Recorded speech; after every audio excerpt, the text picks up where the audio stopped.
When it comes to journeys, Fitz Koehler's is pretty hard to beat. From personal trainer to television celebrity, national race announcer, successful businesswoman, and of late an author. Throw cancer into the mix, and Fitz has had one heck of a story to share. Welcome to Insights into Success, where with your host Paul Dodds, we hope to educate, inspire, and motivate you to achieve your own personal success.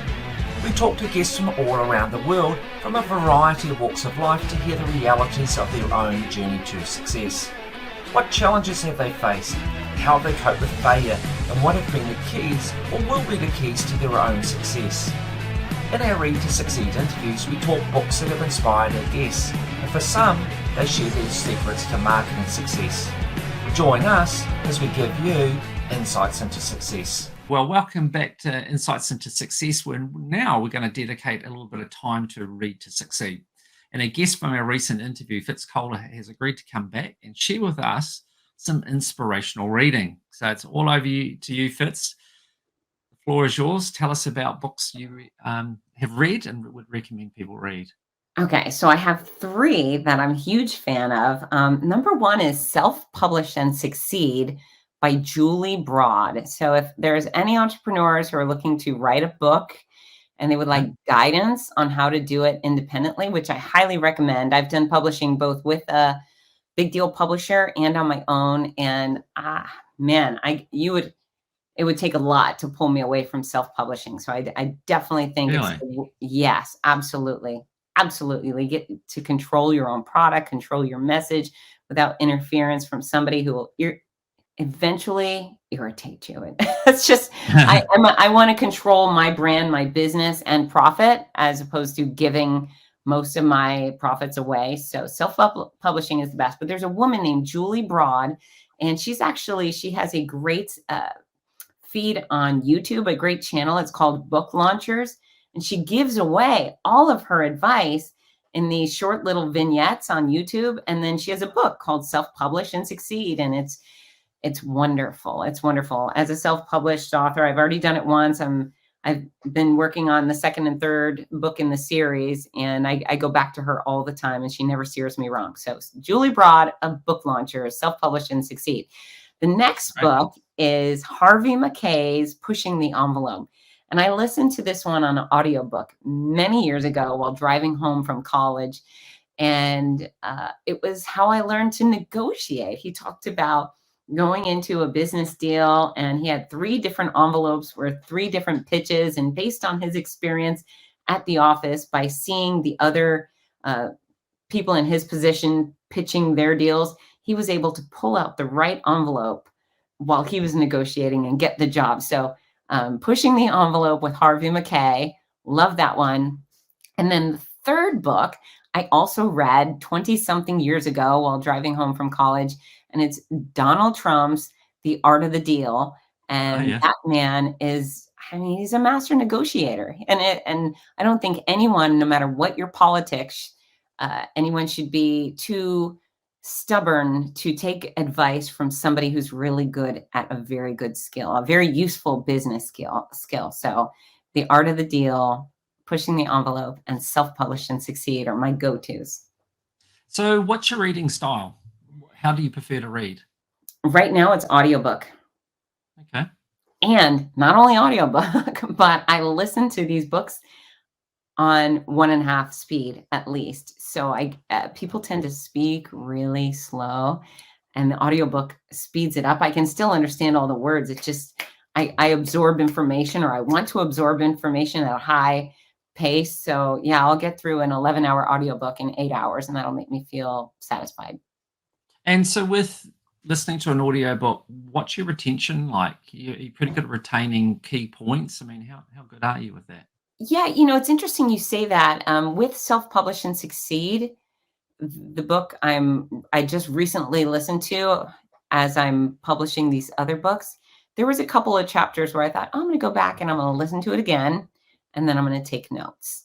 And so I'm not above taking handwritten notes. I think writing things down by hand, even more powerful than typing, helps me absorb things. I'm Oh my gosh. I am a pen and paper person all day. So yeah, Yeah. I absorb a lot through audiobooks, but I do rewind a lot if I zone out, and then I go back and take notes if something's really important to me. And how often do you read or listen to audiobooks? Uh, daily, daily. It's either nonfiction podcasts or audiobooks daily. That's what I do when I'm driving, when I'm putting on makeup, when I'm walking the dogs. I'm constantly listening to nonfiction material. So, is there any particular themes that you like to listen to, or it's just a real broad cross section? Yeah, I like to listen to things that are appropriate for my business, the things I need to know to do better and be better. I'm really talented when it comes to teaching fitness. I mentioned that in the other interview. I have skills. I'm good at doing that thing. Business has not come easy for me. I don't want to ever say I'm a bad business person, but I've definitely sold myself short on many occasions. I've made tons of stupid mistakes as a small business person. And so, it's one thing if I make a new mistake, right? A new mistake that Yeah. hasn't been conjured up, but I don't want to repeat the mistakes other people have made. So I've learned slowly but surely to keep ingesting information from people who do things better than myself already. And hopefully that'll prevent more dumb mistakes. Yeah, and I guess that's one of my ideas with this whole read to succeed is that by reading, you can learn from other people's mistakes and hopefully shortcut your journey to success by those lessons. Absolutely, absolutely, and, boy, have I made some silly mistakes, but when, a person like you, a person like me, we actually want I feel like we can all win. I feel like everybody can win. I'm Absolutely. sure there's probably not anyone out there in your audience who wants to be a race announcer, fitness professional, and if they did, there's room for everybody. I mean, think of how many Yeah. unfit people there are in the world. There's plenty of room for lots of fitness professionals.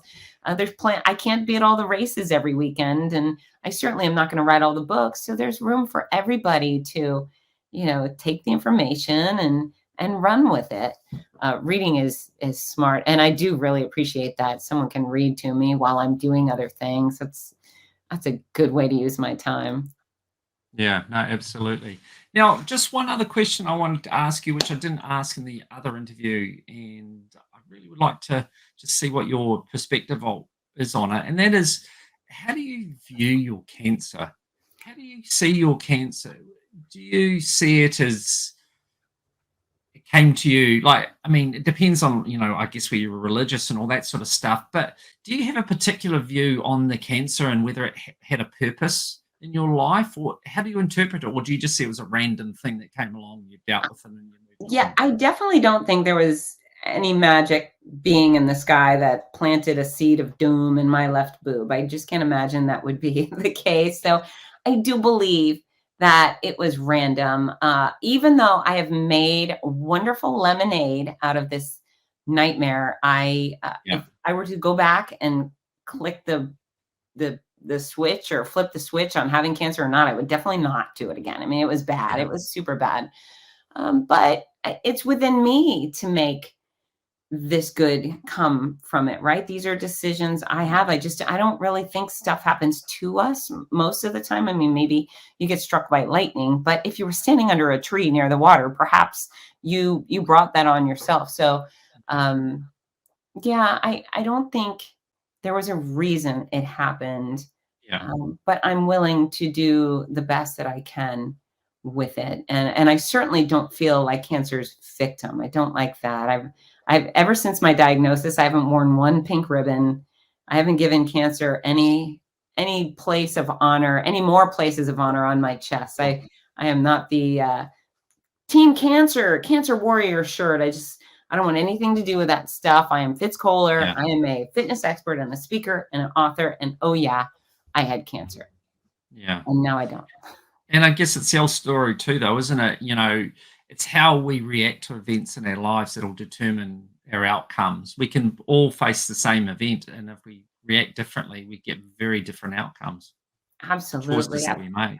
Yeah. And you know what I mean? If I had died from cancer, that would have been super sad. But I there's some of us don't get that good fortune to have a cure for the things we're diagnosed with, right? It's, um, I mean, that I'll never have an answer to. And it's just so horrible, but I'm grateful. I'm grateful that whatever I had was curable, and it's in my rear view mirror. I do not expect it to come back. I will continue to search for it to make darn sure. I will do everything I can in my power to stay healthy and fit and not welcome any more cancer in my body. But God forbid any sort of cancer comes to find me again. I want to find it immediately and crush it right away. Yeah. Yeah. And you were very fortunate that you found it quite early too, which has got to been a big plus. Yeah. Yeah. Hopefully people go home and squeeze their stuff, take your cell phone out, book an appointment for every Wednesday morning at 8 a.m. and just, they're your hands, it's your stuff. Have a squeeze, keep looking. And if you find something, bring it into your doctor. Yeah. All right, Fitz. Well, thank you so much. Thank you for sharing on Read to Succeed. You've given us 3 books that we can go away and read, and some great diversity. I'm particularly interested in that self-publishing book, actually. Very interested to learn a bit more about that. But thank you so much for your time and your willingness to share with us today. Of course, Paul. Thank you for having me on your show, everybody. I hope to hear from you soon. Come visit me at FITZNESS. Awesome. Thank you, Fitz. Bye.